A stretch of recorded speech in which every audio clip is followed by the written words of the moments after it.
Ceann Comhairle. Minister, on Tuesday last week you met with your counterparts at the EU Defence Ministers meeting in Brussels.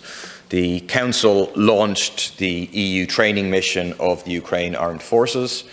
Joseph Borrell, High Representative of the EU for Foreign Affairs and Security Policies, reported as saying up to 15,000 Ukrainian soldiers will be trained in different European member states. Austria has decided not to participate because it is a neutral state, yet Ireland is participating in a full-spectrum military training mission of an army that is involved in a war. How is that not a breach of neutrality? Minister.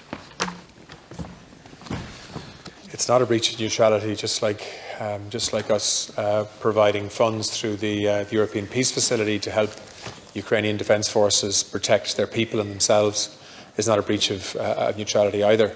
We are non-aligned militarily, Deputy, but we are absolutely entitled to take sides. And in my view, if we hadn't taken sides in this war, we'd effectively be taking the side of the oppressor. And I don't believe that the Irish people would support that course of action. The most recent Foreign Affairs Council in Defence Ministers format took place in Brussels on the 15th of November. There were three items on the agenda: a working session on current affairs, a working session on defence capabilities and operational realities, and a working lunch focusing on informal exchanges of views with the Minister for Defence of Ukraine and the NATO Secretary-General Jens Stoltenberg. The current affairs session covered a range of topics including the EU military assistance mission in support of Ukraine, possible CSDP engagement in Niger, Operation Atalanta, the EU rapid deployment capacity and the current financial situation of the European Peace Facility. The second working session marked the first annual ministerial discussion on defence capabilities and operational realities, as committed to in the framework of the Strategic Compass. The meeting closed with a working lunch and informal exchange of views focusing on Russian aggression against Ukraine, including its global implications. The Ukrainian Defence Minister participated by VC to brief ministers on the latest developments as well as the Ukrainian priorities needed on the ground. In advance of the Foreign Affairs Council and Defence Ministers format, I attended the meeting of the European Defence Agency Steering Board, where ministers exchanged views on the main findings of the 2022 coordinated annual review on defence report on the areas of defence spending, defence planning and defence cooperation. If I may, have I time to come back? Are we closed off? Maybe. Yeah, just if I could, because I think it's important to get this on the record. Well, I don't think we're going to be allowed. So. Well, it's not that you're not allowed. I'm going to have to comply with the time limits. Okay. Deputy Murphy is entitled to come in now. But then, it would be good. I do want to hear from the Minister, because what is happening is a full-scale military training mission. To quote from the EU Council press statement, it is to enhance the military capability of the Ukrainian armed forces. To quote from the fact sheet, it includes operational training, preparation of companies, battalions and brigades in collective manoeuvres and tactics up to battalion level, advice on the planning, preparation and conduct of live firing exercises.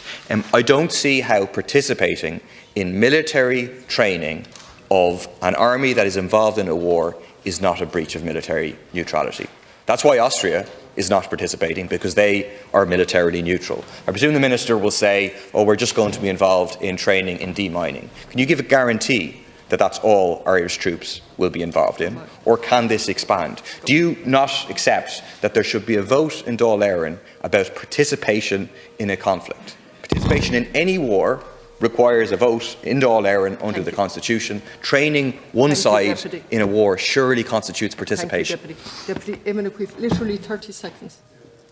Would you agree, Minister, that taking your comments recently on the triple lock and the fact that we're now going to be part of a military training mission and military funding in a war situation, rather than participating in peacekeeping, that it would be timely for the Oireachtas to set up a joint Oireachtas committee to see how best Ireland can fulfil its constitutional obligations under Article 29, which specifically commit ourselves to peaceful resolution of international disputes? Minister, less than 1 minute. Yeah, Deputy, I spoke about this last night in the Shannon at some length.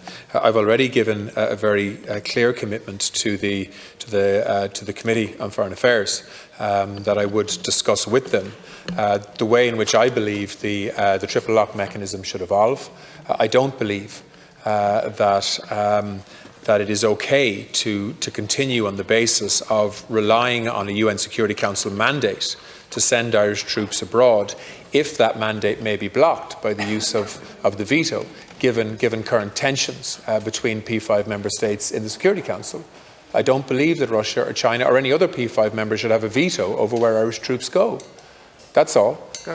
We are not proposing to change the long-standing policy of military non-alignment and military neutrality. Thank you, and we're not breaching that either in the context of helping Ukraine to defend itself against aggression. I'd like to see this House be more critical of the aggressor here rather than the country that's trying to defend its own people, that has a capital city that is 70% in the dark last night because of the deliberate targeting of civilians by a country that